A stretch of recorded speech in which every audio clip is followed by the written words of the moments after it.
Hey, welcome to Common Sense. It's myself, King Rems. To my right, we've got our new addition, Layke. To my left, we've got the old head, Clint. To his left, we've got Soraya, and we've also got Jane, two new members of the panel. As you can see, we're liking to keep it fresh. Thank you for joining us today. Excuse my voice. It's not the coronavirus, I promise you. What we're going to be talking about today is a sensitive topic, but hopefully we're going to bring insight that allows people to kind of see our points of view from a respectful way. We're going to be talking about, has the Me Too movement gone too far? So breaking it down, looking at retrospective accounts and how reliable they are, the differences in law and how lax previous generations were, and also the differences keenly between I feel I was pressured, and I was forced. And where does accountability and responsibility set in? Now, it'd be good to kind of get your view, Soraya. I know you're quite outspoken, and I watched you on the episode that I wasn't in. You did a good thing, right? So what's kind of your view on that? And Jamie, it'd be good to kind of get your initial issues, and then we can kind of grow the conversation from there. So I actually, when I was asked to talk about this topic, I actually had to look into it because I didn't even hear about the Me Too topic, which I found quite interesting because I am a victim of sexual abuse.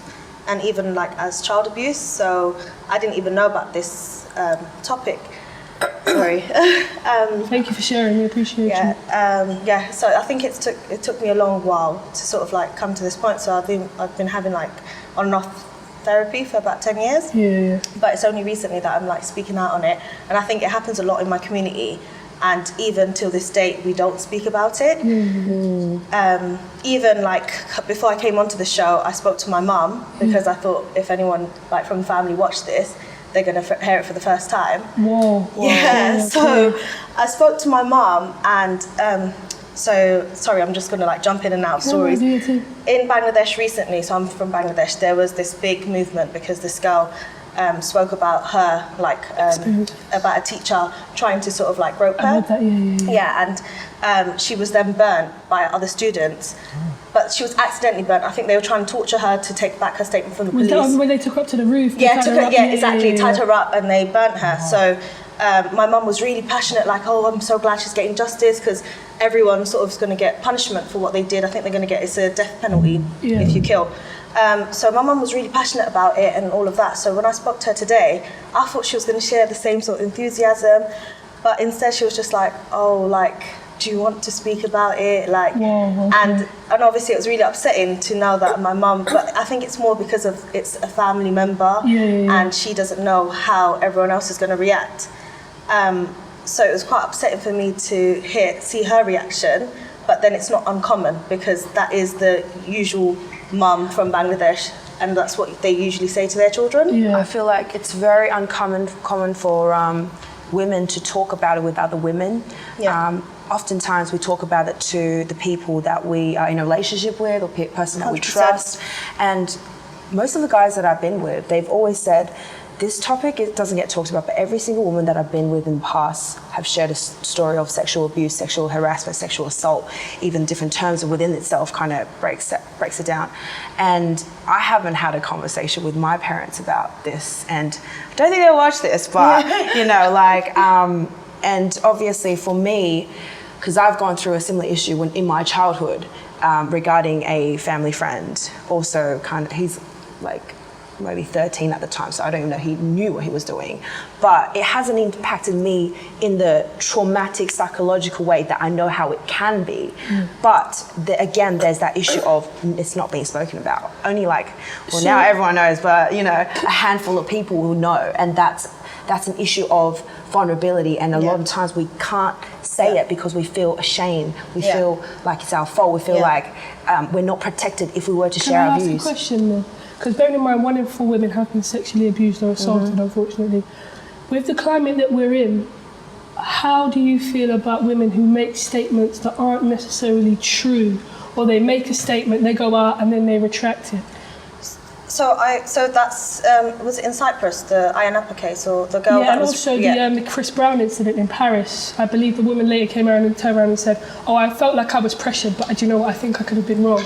Yeah, so I've got like With Neymar as well. Yeah, Neymar. So like 3 scenarios. So like my initial, when I was a child, I think I was about 5, and it was like a long-term, one primary sort of long-term abuser until maybe I was about 8, 9, but I can't recall. So my memory's been really up and down. So that's when we're talking about retrospective, like sort of thing. I know how I felt, and I know exactly. I remember parts of what happened, but I feel like I've blocked. And the more I speak about it, the more I'm sort of remembering. And it's like even his scent, like I can remember that scent. In fact, it's like this leather sort of scent. And if I smell it, it gets me back another flashback. Like I don't listen. I have a lot of respect for women, full stop, and I would never discredit anything. But just around like the conversation we had in the previous topic, Clint said about the woman who dreamt that she'd been raped by somebody, went to the police, they were then consequently incarcerated. And also the Association of Psychological Science did a study in 2015 that it takes less than 3 hours to develop false memory in a human being. You can convince somebody in 3 hours. And you know that happened to me, You know it happened to me as well. So I actually went into, I think it's the scientific term is sleep paralysis. And I actually, because there was another cousin that I really disliked, and he was very much interested in marrying me, and I hated. I know it's different, it's weird, but I hated him. And when I went into sleep paralysis, he was the shadow that I saw, and I actually physically felt like I was raped. So, and when I say it was so real, that was the first time that it really triggered me. Like I was. So can I bring you guys into the conversation now? Because I know that the climate that we live in, if a woman makes an accusation, that could be your career. That could be your life, that could be your work, that could be your friendship group. So considering what happened with Neymar, considering retrospective accounts, for example, what Bill Cosby's going through, a lot of the allegations were made before the sexual assault law was even sexual assault. For example, marital rape is still legal. So how can we, it's kind of like me saying, okay, before it was legal for you to steal my car, you stole my car. But now it's illegal. I want the money back for the car you stole before it was illegal for you to steal my car. Like ethically and morally, we know it's wrong.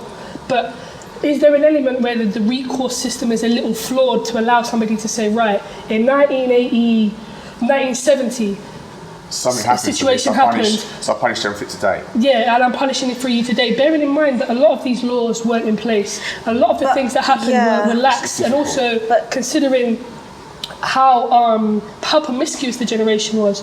Kiss, for example, have a very explicit song called Christine 16 about an underage girl. The Beatles had songs about an underage girl.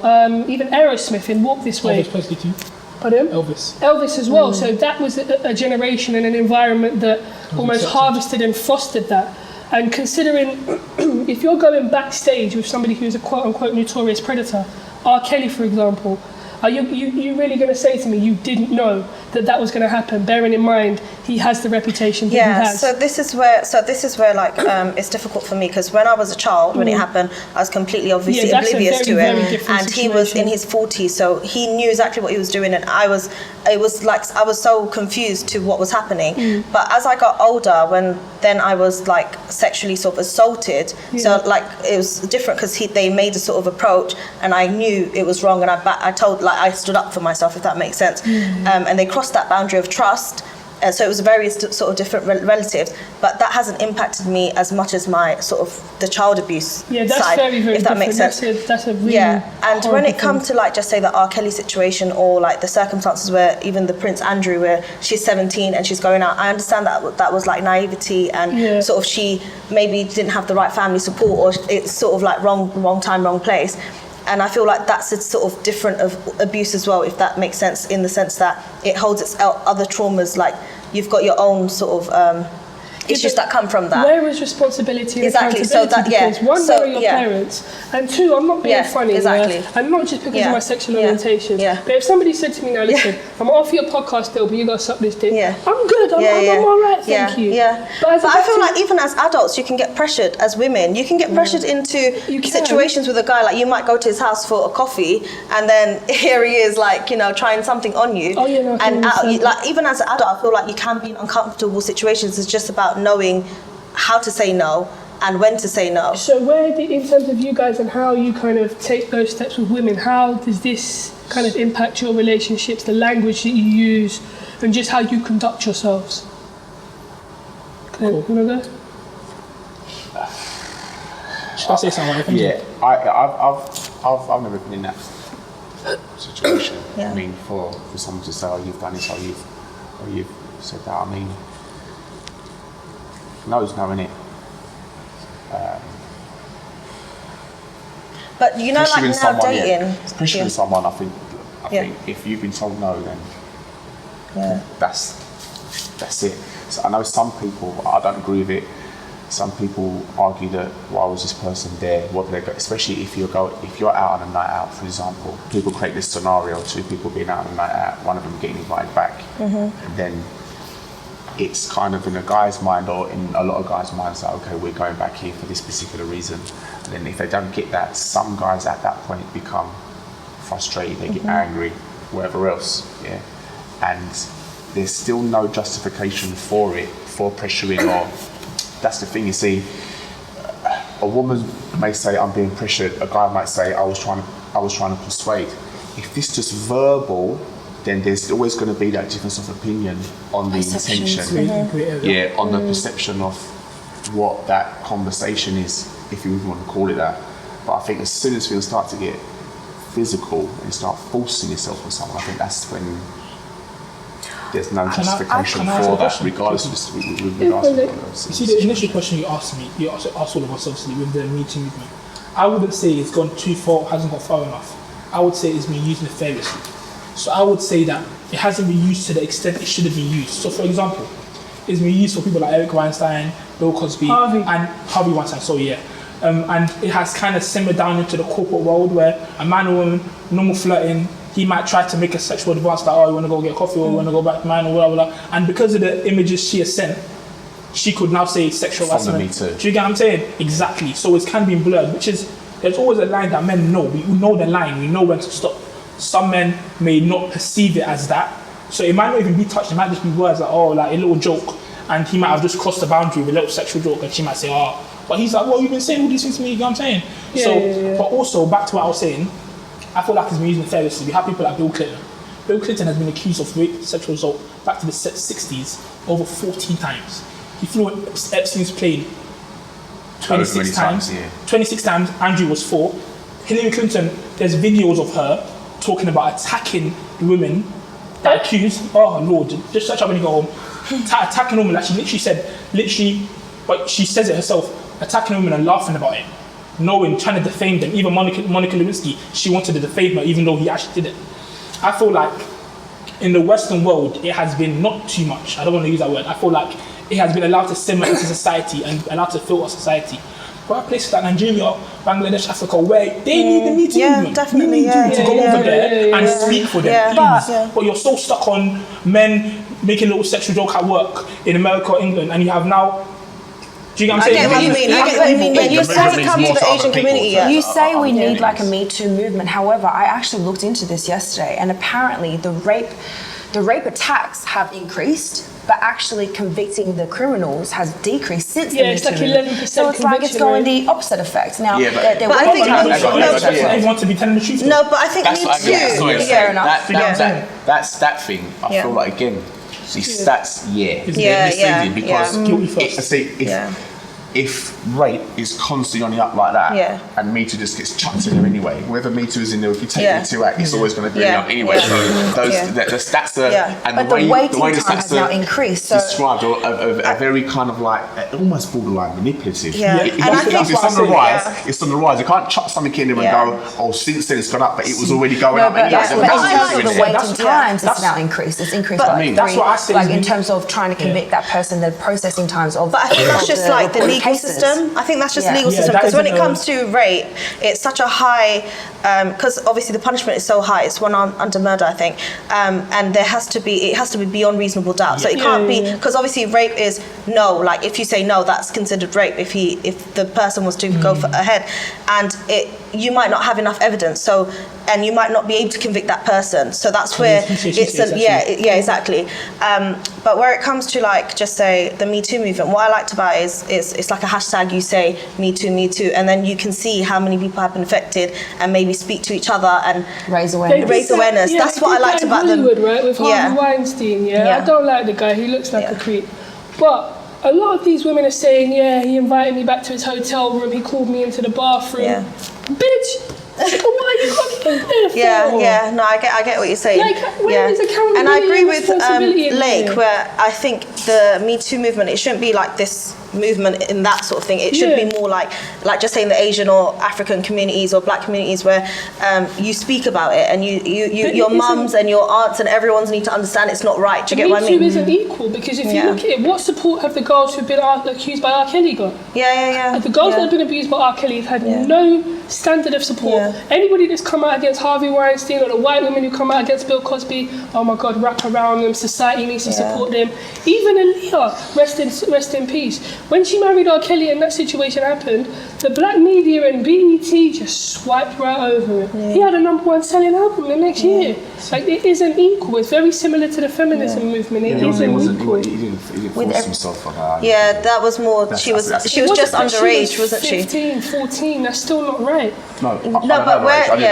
No, she was underage, and then he forged. He then forged her documentation for them to get married. So I've got a 2-year-old, and obviously, right until like the end of my days, I'll be responsible for her, even if she's 18, 19, her whereabouts and stuff. I want to take responsibility. So where, like, obviously these young girls going with these celebrities, I just feel like if the families were a bit more involved, and I don't know how much, like, because I heard parents were going knocking on their doors saying, give my daughter back, and then he was like, no, and they just went off, like, I'm kicking down the door for my kid, mate. Like, it's society's responsibility to sort of teach your children how to behave around certain type of sexes. Like, I saw this video of this Indian lady saying, all this idea about protecting women, you're shielding parts of who we are as women away from the men. So they fantasize a women as in like a sex object, as in something that as unattainable. So then when they really do see something, it kind of goes beyond that. So it's about teaching your children,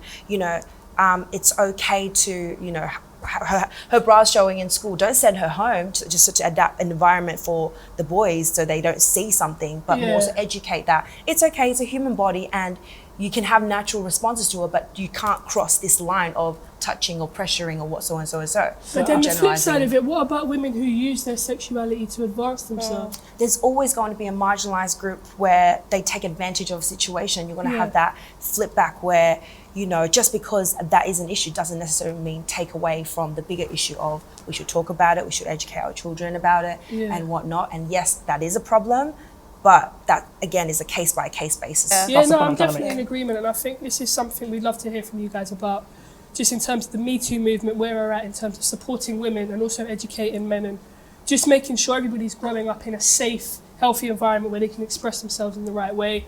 But we've been Common Sense. Thank you. Make sure you like, comment, share, and subscribe. We're out.